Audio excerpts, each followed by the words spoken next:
We've seen some high-profile breaches and warnings coming out of industry bodies and from academic institutions about the threats related to connecting your devices to the internet, in some cases for the first time. A lot of you are probably familiar with the famous GPAC in 2015, where through a Bluetooth exploit, people were successful, and luckily this was academics and not criminals, in driving a Jeep off the road.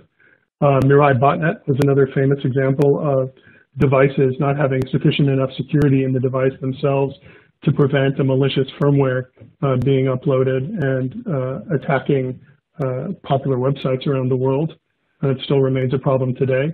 One of my favorite stories is that there was in the news a fish tank at a casino, I believe it was somewhere on the US East Coast, where they were able to get in through the connected fish tank because I believe it was storing its Wi-Fi credentials in the clear.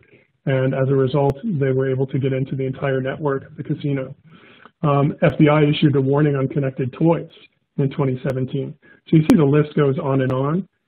More recently, systemic flaws found in popular IoT devices last year when researchers looked at things that were, products that were available at places like Best Buy and Walmart. They were able to find security holes in all of those that would lead to consumer data potentially being stolen. And of course, the famous case of the baby monitor in which luckily they were white hat hackers were able to go in and share a message with the people who had bought that baby monitor and told them, hey, listen, you're using something that's insecure. You need to make sure that you tell the company about that. Just last week, we also saw a new bug coming out that could affect millions of different devices called Ripple 20 by some researchers.